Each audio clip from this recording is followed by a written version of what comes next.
Selamun Aleyküm değerli izleyenler. Karikatür Atölyesi'nin yeni bir bölümü ile karşınızdayız.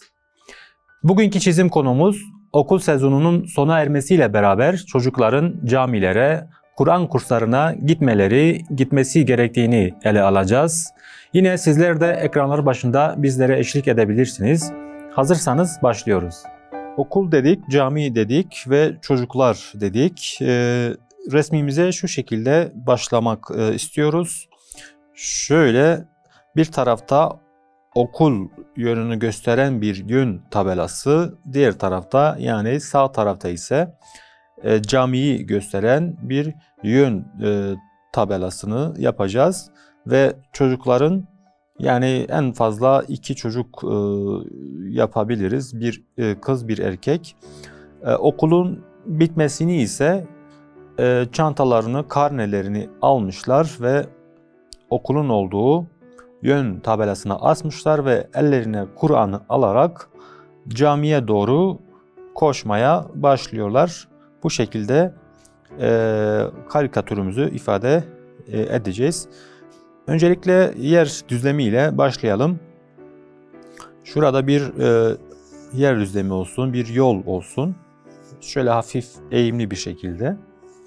Gördüğünüz gibi kalemimi şu şekilde rahat bir şekilde, yumuşak bir şekilde şöyle çizgimi çiziyorum. Bu yol olacak, daha doğrusu yer düzlemi olacak. Yani şurada aynı şekilde yolu da ekleyebiliriz. Tabii ön tarafta yine şöyle yeşillikler, ağaçlar, çalılar ekleyebiliriz. Tam şu noktada şöyle bir yön tabelamız olacaktır. Yani camiyi gösteren bir yön tabelası olacaktır. Onu da şuraya yerleştirelim. Böyle ok şeklinde. Tam şu noktada ise şu tarafı gösteren, yani okulu gösteren bir yön tabelası olacaktır. Tabi biraz sanki yüksek oldu. Onu biraz daha küçük yapabiliriz. Şöyle yapalım. Yani kurşun kalemle çizmemizin sebebi de şu. Zaten yanlış yapmaya karşı veya hatalı çizime karşı bir önlem aslında. Yani örneğin yerleştirirken, kompozisyonu ayarlarken size yanlış gelen veya daha iyi olmasını istediğiniz bir şekil veya kompozisyon olduğunda onu değiştirmeniz daha kolay olacaktır. Aynısını şu tarafta da yapalım.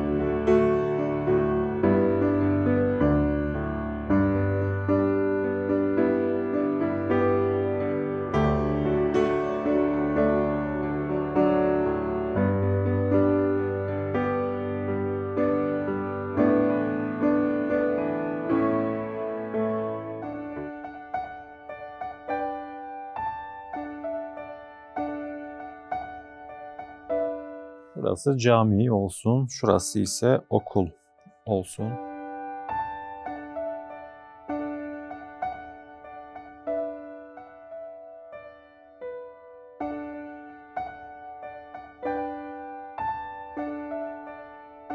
Burada bir yol dedik, yol olsun. Şöyle şeritleri de çizelim, yol olduğu tam belli olsun diye. Şurada ellerinde Kur'an olan 2 tane çocuk, önde örneğin erkek çocuk, arkada kız çocuk camiye doğru koşuyorlar. Şöyle başlayalım.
Şu arkada bir tane de kız çocuğu yapalım. Aynı şekilde, aynı yürüyüşte, yani koşma şekliyle. Tabi üzerinde bayan, yani kız kıyafeti olacaktır. Bunu da şöyle yapalım.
Tabii karne dedik.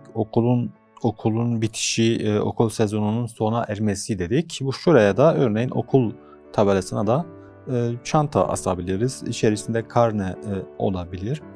Onu da şöyle yapalım. Şuraya 2 tane çanta yapalım. Şuraya asılmış bir şekilde.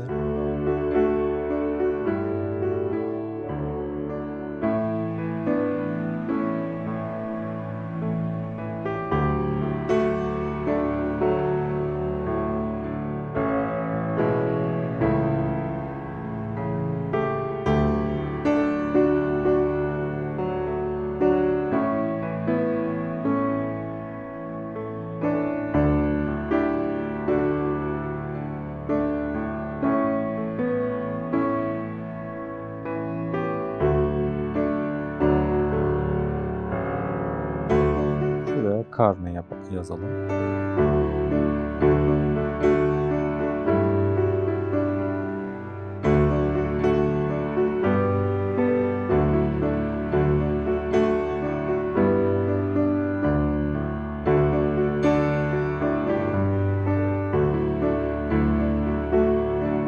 Bunu da yaptıktan sonra artık daha belirgin hale getirebiliriz. Daha koyu bir kalem ile üzerinden geçmeye başlayabiliriz.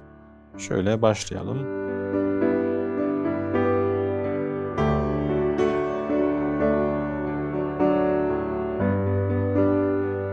Şöyle tabeladan başlayalım. İlk başta başladığımız yerden.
Bugünkü çizimimizin sonuna geldik. Bugün okul sezonunun sona ermesiyle beraber çocukların camiye gitmeleri, Kur'an kurslarına gitmeleri gerektiğini ele aldık. Yeni bir bölümde yeni bir konu ile karşınızda olmak ümidiyle Allah'a emanet olun.